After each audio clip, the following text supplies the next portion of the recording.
Hey guys, here's another video in this series of videos I make commenting on movies and pop culture.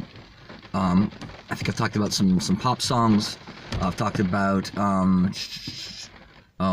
which movies have I done now? Meet Joe Black. I talked about that one. Anyway, I mentioned this that I want to talk about this movie, this romantic flick, right? The Bridges of Madison County. I never read the book, and from some of the reviews I've read, the movie made significant changes to the plot and character development that I think make it a lot more appealing to me than I would have enjoyed the book.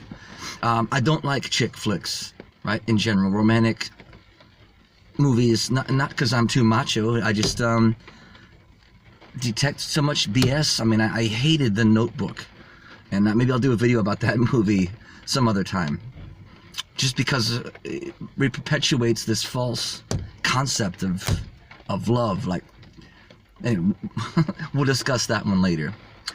The Bridges of Madison County is essentially, it's about an affair that this middle-aged woman has when her husband is out of town with the kids, and this attractive stranger comes along, Clint Eastwood, the actor, and they fall in love. The reason I like it so much is because this movie gets it. This movie is honest about what it is to be a human being, to fall in love, and helps to differentiate between the concept of being in love with someone versus loving someone. Now, I apologize, I haven't seen the movie in years, but doesn't matter. The concepts I'm going to talk about will still hold water. So Meryl Streep, great job, great actress, great role, great performance, I should say.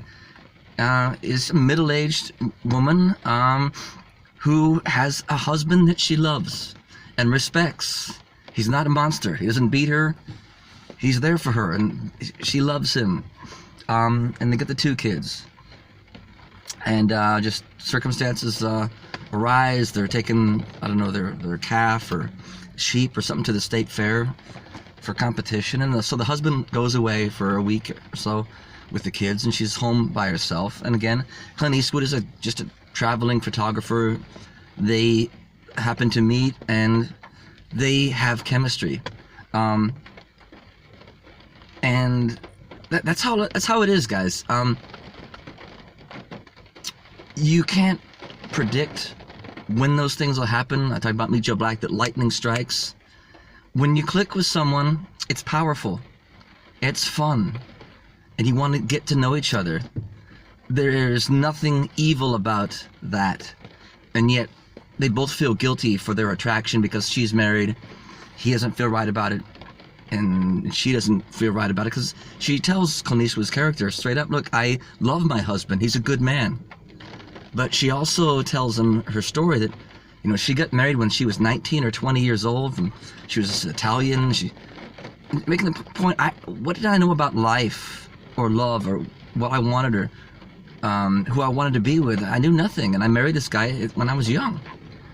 So she doesn't say it in so many words, but she feels trapped because we make this promise, this commitment before God and everyone that we're going to stay together.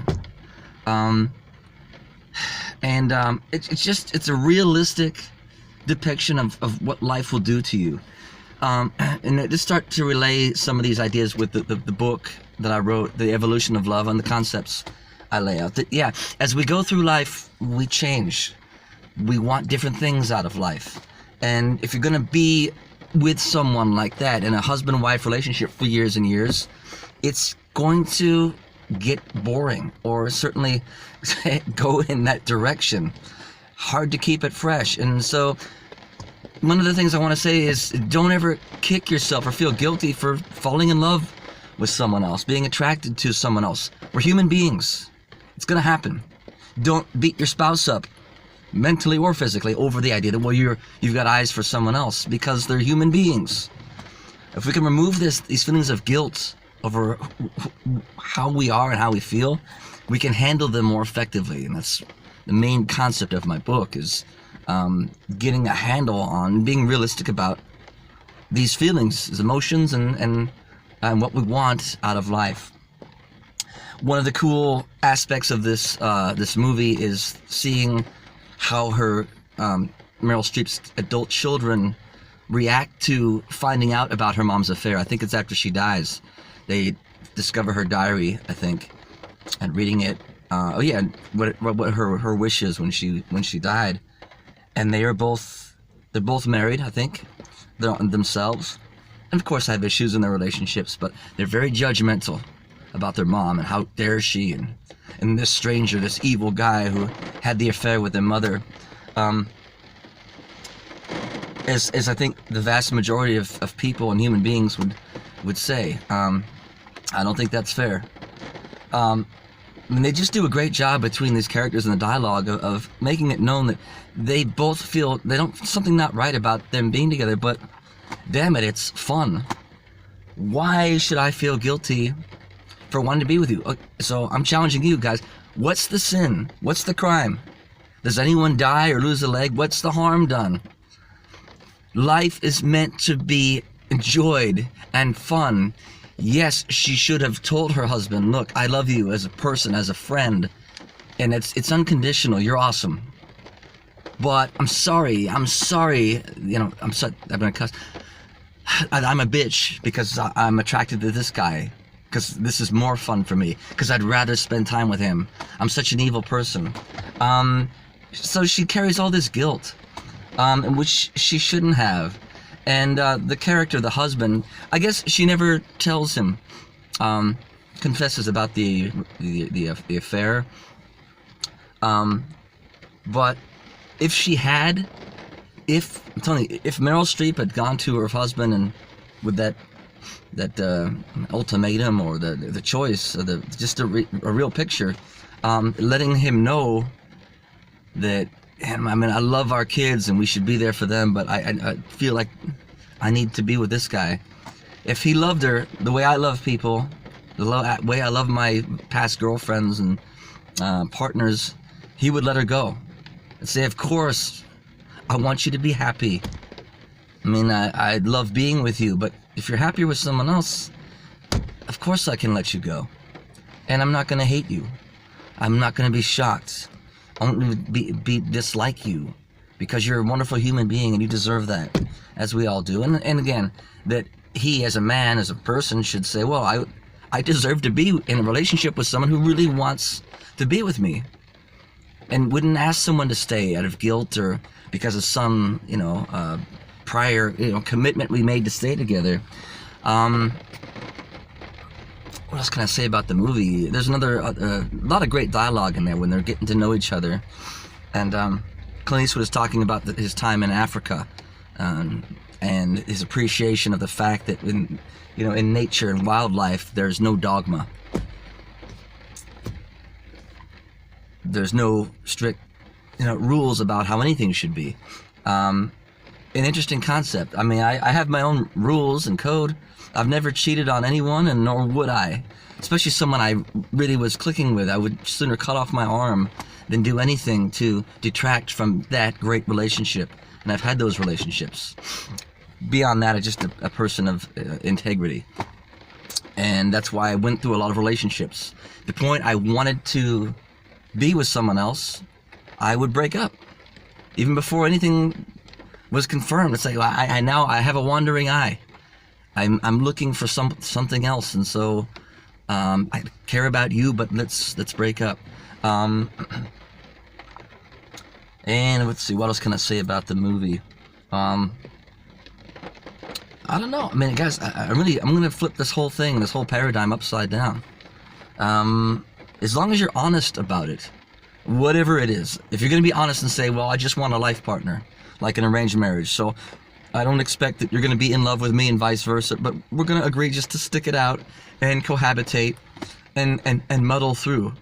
Then God bless you. Perhaps, that'll work for you. But I think very few couples go in with that level of clarity and honesty. Instead, what I see is couples blowing smoke up each other's ass. You know, I only have eyes for you, and 5-10 years later, you're the only woman to me, and I would never, ever even think about. Well, guys, for women, that's bullshit. Sorry, I'm calling it out. It's not what we are. It's not natural. So don't feel guilty for those things. Have this self-confidence, the self-esteem that's not going to affect you. I mean, I hope more people can get there so they have better relationships and we bring more love to this world. And I think a lot of like conservative Christian or religious people are going to have a hard time getting past this infidelity. I remember some little discussion on Facebook that some guy thought, you know, how could she do that to her husband? It was such a good, well, because she's a human being. There's no crime there. You cannot honestly promise that you're going to happily stay with someone forever. You can't do it, especially when you're 19, 20 years old and know nothing about life or about yourself. Anyway, so I'm going to try and wrap it up so it doesn't go too long. The book's called The Evolution of Love, How a New Paradigm Frees Us from Fear so we can love openly. I should say love fearlessly. You cannot be afraid that your partner's going to leave or cheat on you, because that's just going to sabotage and undermine the quality of your relationship. Nor should you. There's nothing to fear. That fear is just going to keep you closed off. Your job here is to open the walls. I'm going to say this is why I'm not afraid to speak out on politics or relationships, religion, because I love too much. And I know that is the destiny, is to be open, to let love in and out. And fear is really the only enemy. I said it a couple years ago. Free yourself from fear and you will transcend. You'll hit that next level. You'll ascend to another level of living. But that is your destiny. So if you still have it, then you have a job to do, to battle your fears and doubts and express yourself. Okay, so guys, that's it. Wish you well. Have a good day. Bye.